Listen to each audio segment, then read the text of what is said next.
Let's begin what's trending under milestones. Marking the end of an era, President Bola Ahmed Tinubu on Tuesday, October 7th, accepted the departure of Professor Mahmood Yakubu as chairman of the Independent National Electoral Commission following the completion of his second term in office after nearly a decade at the helm of Nigeria's electoral body.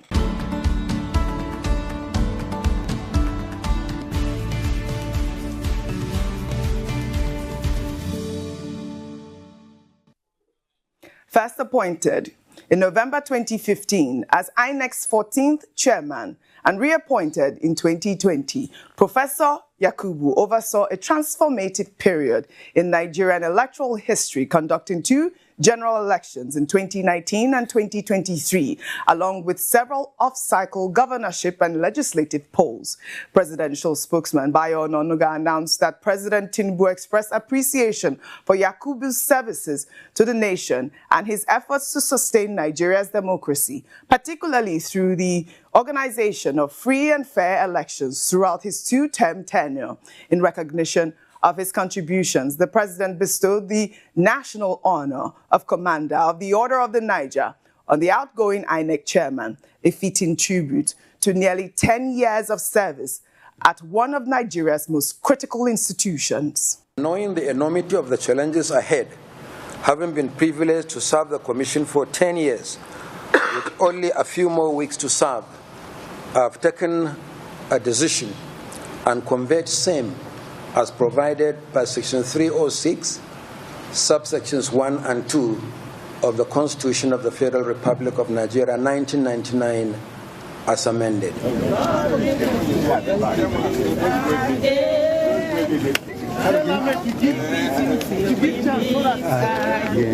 Till we meet again, till we meet.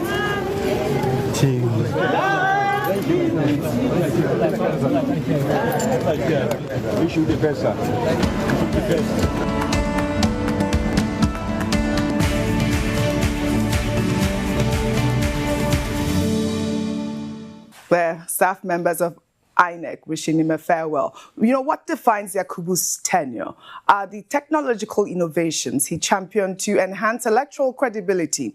Under his leadership, INEC introduced the Bimodal Voter Accreditation System, BVAS, and the INEC Result Viewing Portal, IREV, reforms aimed at bringing transparency and reducing electoral manipulation. On Tuesday, Professor Yakubu officially handed over leadership to May Agbamuche Ngu, the most senior national commissioner, who will oversee the commission's affairs pending the appointment of a substantive chairman. As he departs, his legacy remains the digital transformation of Nigeria's electoral process and the institutionalization of technological safeguards that future INEC leaders will build upon. I'd say congratulations. It's an end of an era, a decade of service. Whether celebrated or criticized, his tenure brought significant technological advancement to our electoral system, Dr. Bati, wouldn't you say? I mean, like I said, whether you liked him or not, I think that he did leave a good legacy in that regard. Your thoughts? I mean, I know that we have had a discussion before about your vying for that position. I wanted to say, but we know we have May right now taking over that position. Yes. Hopefully she gets confirmed. Like we said, she's the most senior officer at the moment at this point. But, you know, I was hoping that we'll have an INEC chairman in you, Dr. Bati. Okay. Nobody has asked for my CV. So, okay, you know, I say it tongue-in-cheek, yes, that I would like to do the job. Maybe, yes, in the future, yeah, they will give me another assignment. But I think first, Nigeria should express gratitude appropriately, to Professor Mahmood Yakubu. It's not an easy job. To have been in that chair for 10 years is a lot. And to the best of his ability and the ability of his team, he has tried what he has to do. Opinion will be divided in terms of the assessment of, you know, his tenure from 2015 to 2025, and that is expected. So you can take a vacation, retire, and move on. I think he's still young enough to go back to the university and still continue to contribute to the society in in that regard. President Tinubu has given him a national honor. I think it's also well-deserved, yes, in my opinion. Other people may have a different opinion. Number two, as for May Agbamuche Mbu, well, naturally, yes, we would like a situation where somebody from our camp, yes, because she used to be part of this family, she was editor, this day lawyer, and she has had very significant experience within the system. And I was arguing that apart from the fact that it would be nice, in fact, to have a woman, yes, as head of INEC. And it will be the first time, yes, that government will be doing that. And, you know, President Tinubu will score a first in that regard. But there are other considerations beyond the agenda. The other thing that works in her favor to be made permanent is the fact that she's an insider.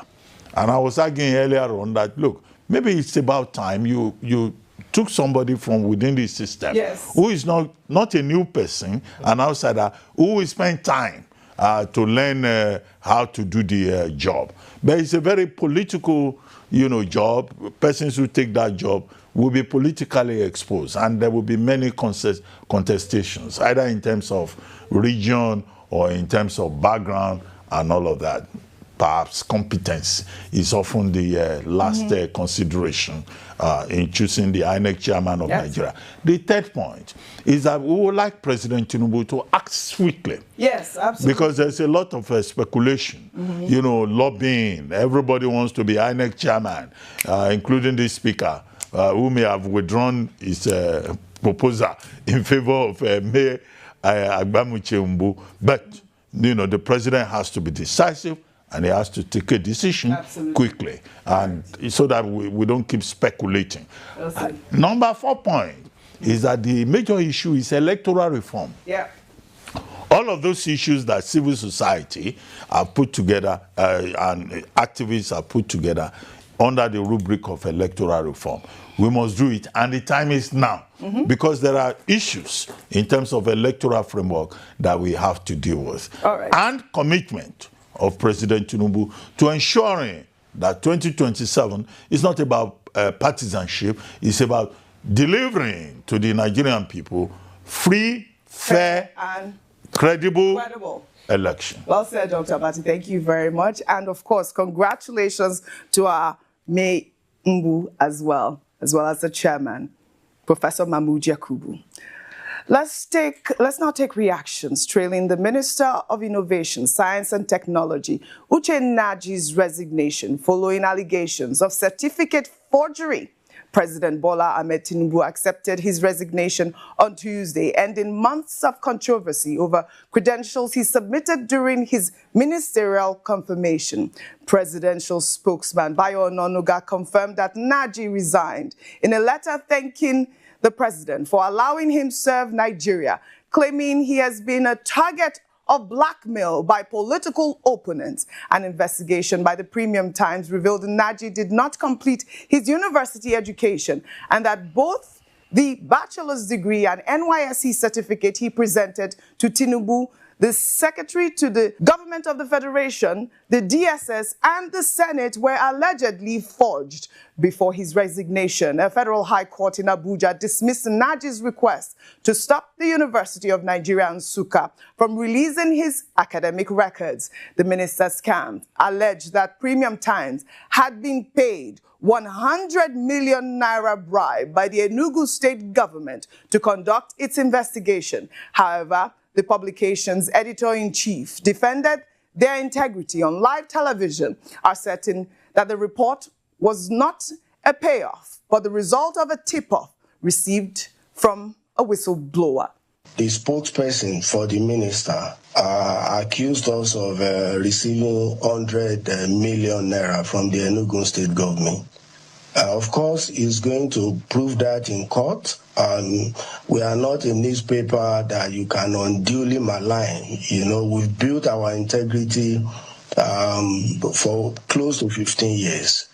And no one, we've done a lot of great stories, and no one has ever accused us of us. People know us for that. And so we'll meet in court. He will bring his evidence, and tell us how the money was given and how it was received.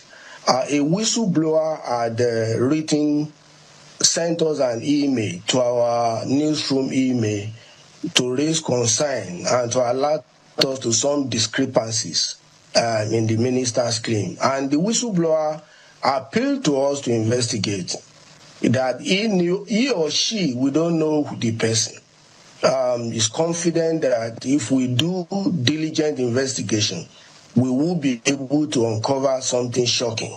In 3 different correspondences, the university says it didn't issue the certificate.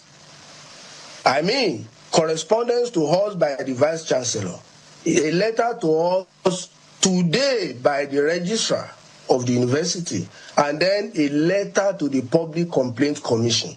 The university says it didn't issue the certificate.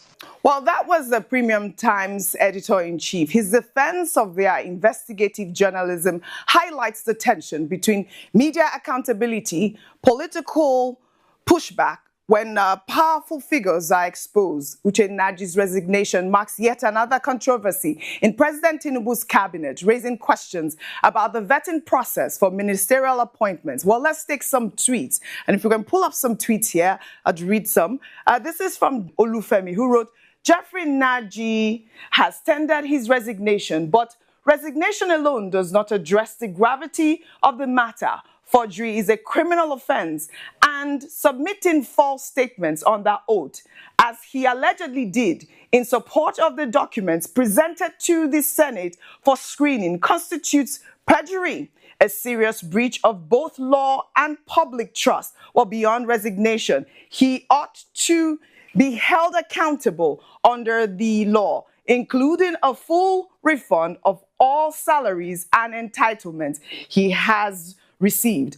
The principle of justice and accountability demand more than a mere voluntary exit. The law must take its course. If you can pull up another ex-user there, this person, Arthur, wrote, it's embarrassing that someone could become a minister without proper verification of academic credentials. How did this pass through vetting? And what does it say about the integrity of those responsible for screening nominees? I mean, these are some of the questions that they've been asking. I'll take another ex-user who wrote, this is exactly how a government that understands accountability should operate. Swift, decisive, and devoid of political sentiment. Accepting his resignation sends a clear signal that public office is a trust, not a refuge for scandal.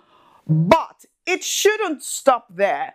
If the allegations have merit, legal action must follow. Resignation is not atonement. The rule of law must assert itself. Rufai, I'm coming to you on this story. I mean, I think that, you know, the idea of accountability really is what a lot of Nigerians are asking us. You can see from some of the, posts that I've read on X. Your thoughts on all of the stories, especially given the fact that, the Premium Times editor-in-chief, they were saying that they had offered him 100 million naira bribe for the story, but he said it's from a whistleblower. Your thoughts?